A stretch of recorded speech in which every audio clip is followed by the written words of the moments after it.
तो स्टूडेंट्स, इस वीडियो में हम unit some basic concept of chemistry का न्यूमेरिकल सॉल्व करेंगे। स्टेटमेंट देखो क्या है। Calculate the mole fraction of ethylene glycol formula C2H6O2 and water in a solution containing 20% of the C2H6O2 by mass. यहाँ पर हमने क्या निकालना है, इथाइलिन ग्लाइकोल का मोल फ्रैक्शन कैलकुलेट करना है। यहाँ पर जो इथाइलिन ग्लाइकोल है ये क्या है, सोल्यूट है, और वाटर क्या है, यहाँ पर सोलवेंट है। वाटर सोलवेंट है और इथाइलिन ग्लाइकोल क्या है, सोल्यूट। ठीक है, अब हमने क्या निकालना है, यहाँ पर मोल फ्रैक्शन निकालना है सोल्यूट का, और यहाँ पर ये 20% ऑफ C2H6O2 दिया हुआ है, बाय मास दिया हुआ है। ठीक है, तो सबसे पहले हम देखेंगे यहाँ पर जो ये 20% ऑफ इथाइलिन ग्लाइकोल है बाय मास दिया हुआ है, यहाँ पर इसका मतलब क्या है। तो देखो यहाँ पर 20% of C2H6O2 by mass means 20 gram of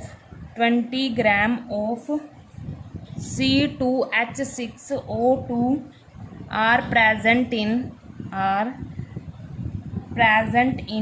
100 gram of the solution। 100 gram of the solution। जो ये 20% बाय मास गिवन है, इसका मतलब है 20 gram of ethylene glycol are present in 100 gram of the solution. तो यहाँ से हमें क्या पता चला कि जो ये हमारे पास सोल्यूट है C2H6O2 सोल्यूट है, इसका जो एक्चुअल मास है वो कितना है हमारे पास। यहाँ पर लिख लेते हैं actual mass of solute. Solute का यहाँ पर C2H6O2 कितना है, यहाँ पर इस स्टेटमेंट से हमें पता चला कि 20 ग्राम ऑफ C2H6O2 ये इसका एक्चुअल मास है। ठीक है, यहाँ पर 20 ग्राम इस सोल्यूट का एक्चुअल मास है। और क्या पता चला यहाँ पर कि यहाँ पर जो सॉल्यूशन है उसका एक्चुअल मास कितना है, 100 ग्राम है। ठीक है, यहाँ पर लिख लेते हैं मास ऑफ सॉल्यूशन कितना है, 100 ग्राम है। ठीक है, अगर हमें सोलवेंट का मास निकालना है तो कैसे निकालेंगे, यहाँ पर मास ऑफ सोलवेंट कैसे निकालेंगे, क्योंकि यहाँ पर सोलवेंट, मास ऑफ सोलवेंट कैसे निकालेंगे हम। मास ऑफ सोलवेंट, जो सॉल्यूशन होता है वो कैसे बनता है, सोल्यूट और सोलवेंट से बनता है सॉल्यूशन। ठीक है, तो यहाँ पर हम सोलवेंट का मास निकालेंगे। क्या करेंगे, जो सॉल्यूशन का मास है उसमें से सोल्यूट का मास माइनस कर देंगे तो हमारे पास सोलवेंट का मास आ जाएगा। ठीक है, यहाँ पर सॉल्यूशन का मास कितना है, 100 ग्राम है, उसमें से क्या माइनस करेंगे, सोल्यूट का मास माइनस कर देंगे 20 ग्राम, तो हमारे पास सोलवेंट का मास आ जाएगा। ये हमारे पास सोलवेंट का मास आ गया। कैसे निकाला हमने, सॉल्यूशन के मास में से सोल्यूट का मास माइनस कर दिया। ठीक है, तो हमारे पास यहाँ पर सोल्यूट, सोलवेंट और सॉल्यूशन का एक्चुअल मास हमें पता है। अब देखो यहाँ पर जो चीज़ हमने निकालनी है, मोल फ्रैक्शन निकालना है सोल्यूट का, उसका फॉर्मूला हमें पता होना चाहिए। तो यहाँ पर फॉर्मूला लिख लेते हैं मोल फ्रैक्शन ऑफ सोल्यूट का यहाँ पर C2H6O2 सोल्यूट है। इसका फॉर्मूला देखो क्या होता है, जिसका भी हमने मोल फ्रैक्शन निकालना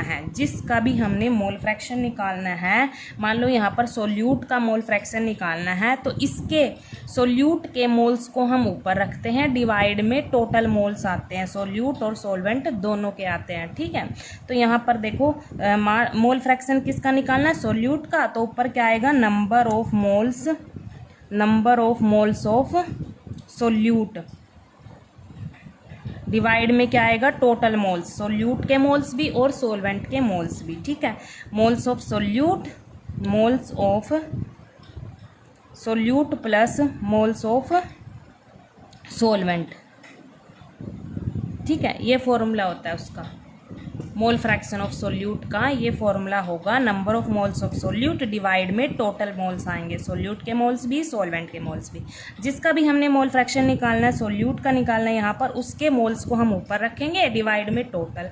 ठीक है, तो यहाँ पर हमें अकॉर्डिंग टू फॉर्मूला यहाँ पर किस चीज़ की नीड है, सोल्यूट के मोल्स की नीड है और सॉल्वेंट के मोल्स की नीड है। न्यूमेरिकल में तो गिवन नहीं है ना डायरेक्ट, तो हम इस डाटा को यूज़ करके यहाँ पर जो ये वैल्यूज़ गिवन है, मास गिवन है यहाँ पर इनका, तो इनको यूज़ करके हम क्या निकालेंगे, यहाँ पर मोल्स निकाल लेंगे सोल्यूट के भी और सॉल्वेंट के भी। ठीक है, अब देखो यहाँ मोल्स अगर हम सोल्यूट के निकालें, मोल्स ऑफ सोल्यूट, क्या फॉर्मूला होगा, एक्चुअल मास, क्या फॉर्मूला होता है मोल्स का, एक्चुअल मास, सोल्यूट का निकाल रहे हैं तो actual mass of solute divide में क्या आएगा, molar mass, molar mass of solute. अब देखो यहाँ पर सोल्यूट का एक्चुअल मास तो हमें पता है 20 ग्राम है, मोलर मास नहीं पता, तो मोलर मास हम यहाँ पर साइड में निकाल लेंगे। ठीक है, molar mass of solute, solute कौन सा, C2H6O2, C2H6O2, इसका मोलर मास निकालेंगे। ठीक है, तो कैसे निकालेंगे, यहाँ पर जो कार्बन होता है उसका एटॉमिक मास कितना होता है, 12 होता है। कितने कार्बन है, 2 कार्बन है तो 2 से मल्टीप्लाई करेंगे। ठीक है, यहाँ पर हाइड्रोजन का एटॉमिक मास 1 होता है, कितने हाइड्रोजन है, 6 हाइड्रोजन है तो 6 से मल्टीप्लाई करेंगे। ऑक्सीजन का एटॉमिक मास 16 और कितने ऑक्सीजन है, 2। ठीक है, अब देखो जो ये एटॉमिक मास है इन एलिमेंट्स का, ये आपको कैसे याद रखना है, मैंने एक ट्रिक बताई है, अलग से उसकी वीडियो बना रखी है, तो आप वहाँ से देख सकते हैं, how to learn atomic mass of these elements. ठीक है, तो यहाँ पर देखो, यहाँ पर 24 आ जाएगा, यहाँ पर 6, यहाँ पर 32। ठीक है, तो इसका मोलर मास कितना आएगा, यहाँ पर मोलर मास कितना आएगा, यहाँ पर 62 ग्राम पर मोल आएगा। ठीक है, ऐसे ही हम पहले किसका निकाल लेंगे, ये तो हमने सोल्यूट का निकाल लिया, ऐसे ही मोलर मास निकाल लेंगे हम, वाटर का भी निकाल लेते हैं, सॉल्वेंट का। ठीक है, यहाँ पर देखो हाइड्रोजन का होता है एटॉमिक मास 1 होता है और कितने हाइड्रोजन है, 2 हैं, और ऑक्सीजन का एटॉमिक मास 16 होता है और कितने ऑक्सीजन है, 1 है। ठीक है, अब 2 + 16 कितना हो गया, 18 ग्राम पर मोल, हमने दोनों का मोलर मास निकाल लिया। अब यहाँ पर देखो हमने क्या करना है, सिंपली यहाँ पर पुट करना है फॉर्मूले में, क्या formula, actual mass of solute divide by molar mass of solute. Actual mass कितना है सोल्यूट का, 20 ग्राम है, यहाँ पर पुट कर देंगे। मोलर मास कितना है सोल्यूट का, 62 ग्राम पर मोल है, ग्राम से ग्राम कैंसिल हो जाएगा। ठीक है, हम इसको डिवाइड करेंगे तो डिवाइड करने पर कितना आएगा, 0.322, यहाँ पर ये डिवाइड में पर मोल है, ऊपर जाके मोल में कन्वर्ट हो जाएगा। ठीक है, तो हमारे पास सोल्यूट के मोल्स कितने आ गए, 0.322 मोल आ गए। ऐसे ही हम किसके निकाल लेंगे, मोल्स ऑफ सॉल्वेंट निकाल लेंगे। उसका फॉर्मूला भी क्या होगा, यहाँ पर actual mass of solvent divide में क्या आएगा, मोलर मास ऑफ सॉल्वेंट।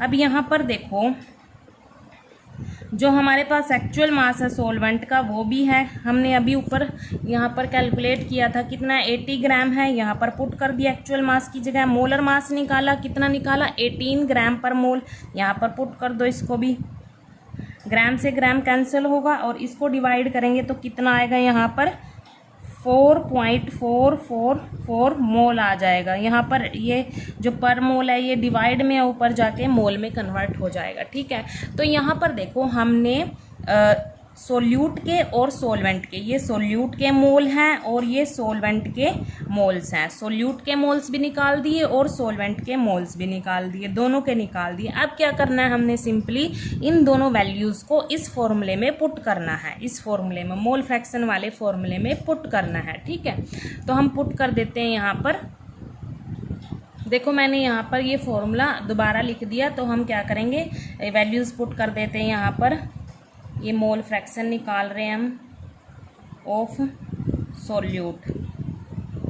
ठीक है, तो यहाँ मोल्स ऑफ सोल्यूट कितने निकाले थे हमने, यहाँ पर मोल्स ऑफ सोल्यूट 0.322 निकाले थे और मोल्स ऑफ सॉल्वेंट कितने निकाले, 4.444 मोल निकाले थे। ठीक है, वैल्यूज पुट करेंगे यहाँ पर, देखो कितना आएगा, यहाँ पर मोल्स ऑफ सोल्यूट 0.322 डिवाइड में यहाँ पर मोल्स ऑफ सोल्यूट कितने हैं 0.322, यहाँ पर मोल है ना यूनिट साथ में, यहाँ पर भी मोल है, प्लस मोल्स ऑफ सोलवेंट कितने निकाले यहाँ पर 4.444 मोल। यहाँ पर अब क्या करेंगे हम 0.322 को ऐसे लिखेंगे मोल, डिवाइड में इन दोनों को प्लस कर देंगे तो कितना आएगा 4.766 मोल आ जाएगा। यहाँ पर मोल से मोल कैंसिल हो जाएगा, ठीक है। तो हमारे पास इनको डिवाइड करके कितना आएगा 0.0675 आ जाएगा, और इसको अप्रोक्सीमेट लिखेंगे हम यहाँ पर 0.068 लिख देंगे यहाँ पर, क्योंकि जो ये डिजिट है मैंने आपको बताया था अगर 5 हो या 5 से बड़ा डिजिट हो तो उससे नेक्स्ट वाले डिजिट में हम 1 ऐड कर देते हैं, तो यहाँ पर ये 68 बन जाएगा, ठीक है। तो ये हमारे पास क्या आ गया मोल फ्रैक्शन आ गया सोल्यूट का, ठीक है। कितना आया हमारे पास मोल फ्रैक्शन 0.068। सोल्यूट क्या था, इथाइलिन ग्लाइकोल था, तो उसका मोल फ्रैक्शन हमने निकाल दिया, ठीक है। मान लो हम मोल फ्रैक्शन ऑफ सोल्यूट को x1 से डिनोट करते हैं, किससे डिनोट करते हैं x1 से। अगर आपसे पूछा गया कि सोलवेंट का भी मोल फ्रैक्शन निकालो तो कैसे निकालेंगे, तो उसके लिए एक फॉर्मूला होता है। यहाँ पर देखो जितने भी हमारे पास सॉल्यूशन में कंपोनेंट्स होते हैं, यहाँ पर हमारे पास 2 कंपोनेंट थे सॉल्यूशन में, इथाइलिन ग्लाइकोल था और एक वाटर था, ठीक है। तो उन जो जितने भी हमारे पास सॉल्यूशन में कंपोनेंट्स होंगे उन कंपोनेंट्स के मोल फ्रैक्शन का जो सम होता है वो 1 के इक्वल होता है। किसके इक्वल होता है, 1 के इक्वल होता है। हमारे पास ये फॉर्मूला होता है x1 प्लस x2। मान लो जो x1 है ये मोल फ्रैक्शन है सोल्यूट का, और x2 क्या है, मोल फ्रैक्शन है सोलवेंट का, ठीक है। अगर हम इनके मोल फ्रैक्शन का सम करेंगे तो वो इक्वल टू 1 आता है, ये फॉर्मूला होता है हमारे पास। तो इस फॉर्मूले को यूज़ करके हम मोल फ्रैक्शन सोलवेंट का भी निकाल सकते हैं, ठीक है। ये x1 तो क्या है, मोल फ्रैक्शन है सोल्यूट का, तो x2 कैसे निकलेगा, x2 क्या है यहाँ पर, मोल फ्रैक्शन सोलवेंट का। सोलवेंट क्या है यहाँ पर, वाटर। अगर वाटर का मोल फ्रैक्शन निकालना है तो कैसे निकालेंगे, यहाँ पर देखो x1 तो हमने निकाल दिया, ये वाली वैल्यू अगर यहाँ पर पुट करेंगे तो x2 निकाल देंगे हम यहाँ पर 1 माइनस x1। यहाँ पर देखो 1 माइनस x1 कितना है 0.068 है, ठीक है। इसको माइनस करेंगे तो कितना आएगा 0.932 आ जाएगा। x2 क्या है यहाँ पर 0.932। हमने इस फॉर्मूले को यूज़ करके यहाँ पर x2 भी निकाल दिया। x2 क्या लेट करा हमने, मोल फ्रैक्शन ऑफ सोलवेंट। x2 क्या डिनोट कर रहा है, मोल फ्रैक्शन ऑफ सोलवेंट, ठीक है। तो मोल फ्रैक्शन ऑफ सोलवेंट भी निकाल दिया और मोल फ्रैक्शन ऑफ सोल्यूट भी निकाल दिया। अगर आप इन दोनों का सम करेंगे ना तो 1 के इक्वल आ जाएगा, वो प्रूफ भी हो जाएगा इस फॉर्मूले से। इन दोनों का सम करके देख लेना, वो 1 के इक्वल ही आएगा, ठीक है। Thank you.